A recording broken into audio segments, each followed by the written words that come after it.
Okay, so we've seen how we've applied the first coat, which is the stain coat, the second coat, or the intensifying coat, and now we're going to have a look at how we apply the final coat.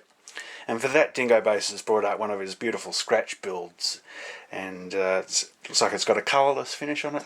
This is correct, yes. Alright, so you've done the first and second coats, so yes. The final coat, how is that different from the others?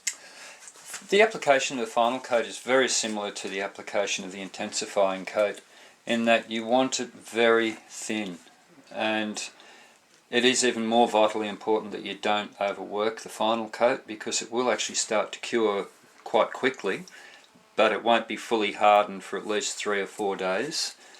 So again, patience is really, really important. Now before I apply the final coat, this is when I actually do use my 4-0 steel wool. I prefer to use a really good quality steel wool that's got hardly any oil in it. A lot of your store-bought steel wools have actually got quite a bit of oil in them, and it's petroleum oil, so you don't really want that to interfere with your timber or your finishing.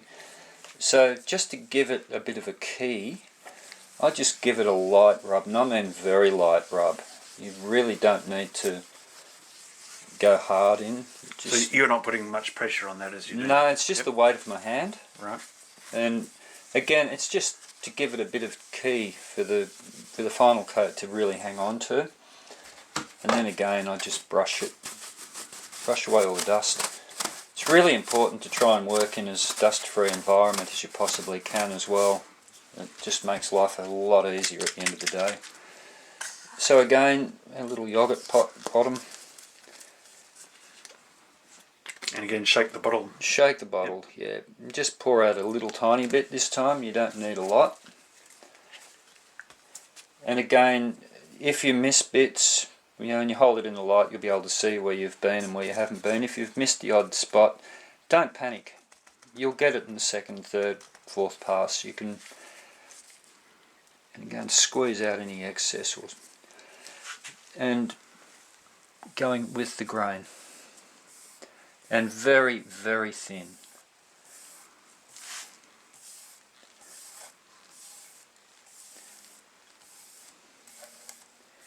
So that little bit that I put on, I know it doesn't look like there's much there, but you should be able to see the shine coming up straight away. And with the the first and the second coats, we could put multiple coats on there. Yes. Is it the same with the final coat? You can keep going and put as many coats on as you think you Yes, I would say that you should have a pretty good covering with 3 to 4 coats max. Again, like I said, you don't want to put half an inch of finish on any guitar. Because remember, we're trying to keep the tone in the instrument too, which is another key reason why I've developed this finish. So you can certainly see the difference that's made, although it is wet now. So when that dries, that's going to be more of a satin finish. It will give you a very subtle, it's semi-gloss would probably be a better way of describing it. But the great thing about a semi-gloss finish is that it really brings the grain of the timbers up. The more high gloss you put on, it tends to reflect more light back off. And the more of that grain you lose. That's right. Yep. So, and that's why you'll find a lot of the old timers will say high gloss finishes on timber is a real grain killer. And that's a philosophy I learnt years and years ago from an artist craft cabinet maker. Alright, so that's the final coat, and as you said, you can put as many coats on as you like. Yes. And again, 2 to 3 days to dry, or is it again longer? Depending. I prefer to leave the top coats for at least a week between coats. Okay. That's my personal preference. Depends a lot on the weather. Now that we're coming into summer, you should find that the drying and curing times will be much faster. But again, at least 3 or 4 days. So Dingobass, we've seen how we do the body with the 3 coats, if you like. The first coat, which is the stain coat, the second intensifying coat, and the third and final top coat. And what about the necks? How is that different from the body? Okay, it's not a great deal of difference, with the exception that you won't be using the intensifying coat. There's no real need for it. With the Dingotone, you'll find that it will penetrate beautifully even into the rock maple, which traditionally is not very stain friendly. So we've seemed to have been able to overcome that problem. And I should say that 99% of our kits are rock maple necks, I think, except for the LP1S and SS, which are mahogany. That's correct, yes. The other great thing with your Dingotone kit is that your body colour kit will also work on your necks as well with the stain coat. So for those who want the neck the same colour as their body, they can quite happily attack it with that. So they don't have to buy a separate kit? If they're wanting to go for that same body colour, no. We will be offering the neck top coat separately in the very near future as well. So that would be the only thing that I would change, because it is a slightly different formulation and it does dry a lot harder and is a lot smoother. So stain coat, again, we have our little yogurt pot lid. Having given it a good shake first, lay in the colour. And this is just a colourless finish? No, this one's very much like your classic yellow that a lot of the old school guitars are finished with. Right.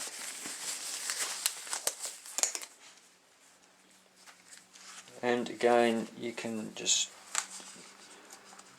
get as much as you can into your piece of cloth.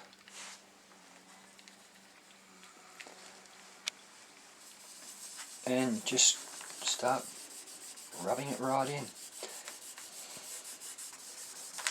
And you'll see here that this time I'm actually rubbing it with the grain, because the rock maple's got such a close grain. There's not really much in the way of pores, etc. to try and force that wax and oils down into. It's also another really important thing to be aware of. If you're building a set neck guitar, make sure when you've done your mock-up build that you know exactly where the body and the heel, of the neck fits into the body, because you don't want to Dingotone where you're going to glue, because otherwise your glue is just not going to hold.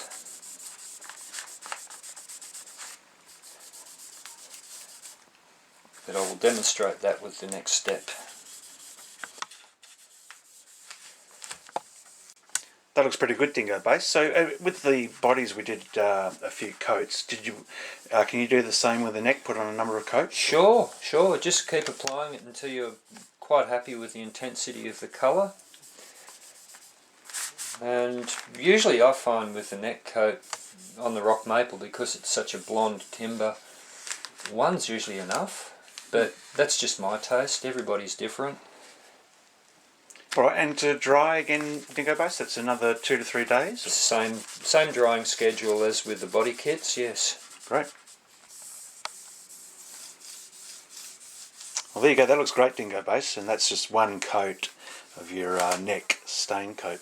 So we leave that to dry for 2 to 3 days, and then we come back and we put the final coat on. So I think we'll grab another one we've got there and see how we do the final coat. Sure thing.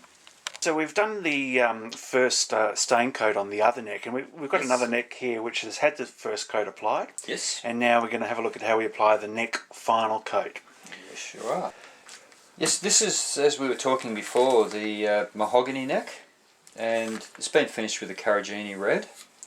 As I said before, not to apply the finish where you're going to glue the neck into the body. That's right, because the glue won't take if you've got stain on. That's exactly right, because it is an oil and wax based product, so that will repel glue quite well. So again, we've got our final coat. Do we need to do anything to prepare the neck? Are you still wooling between the two coats? Or? No, again, because I've sanded this down to, in this case, I like to go to 600 or 800 on the necks to get them as smooth and fast playing as possible. But again, 400 is probably enough, really. I'm just, a little bit fanatical about it that way. No need to steel wool before applying the first final coat. Just make sure it's nice and dry, dust it down, and again, just pour a little tiny bit out into your container. Less is best. Make sure you squeeze that excess so you don't get big pools of finish. And then just again following the grain,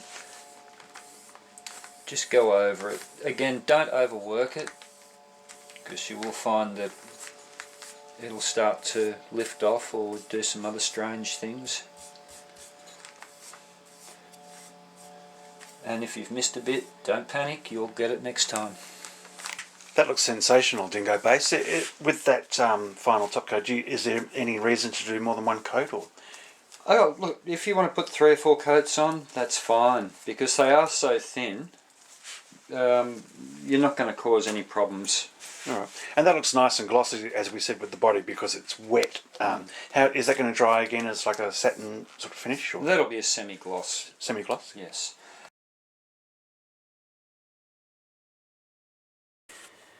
Okay, DB, this is a body from an ESB4 base kit, which you've done, I believe, stone coat, second coat and top coat. That's right. So again, only a small amount needed. On with the circular motion and spread it. Really spread it out. You'll see that it'll look a little bit dull when you apply it, as all waxes do. And again, you just put on a layer and just let it set for 5 minutes and then buff. And this is something you can use as a general guitar maintenance product. It won't do any damage, it'll only make your guitar look and feel a lot more beautiful. And then we've left it for 5 minutes and we buff. And again, I would suggest that when you do your final buff, go in the direction of the grain, so you don't end up with any swirl marks.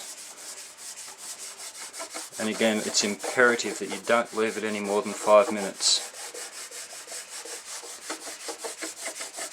Well, there you go. And a couple of applications and yeah, you'll have a really good protective layer over your guitar. And just a note to anyone watching the video, if you want to get in touch with Dingobass, he's at dingobass@pitbullguitars.com, or you can jump on our forum under the community link on our homepage and join up to a great community and ask any questions you like about the product or our guitar kits.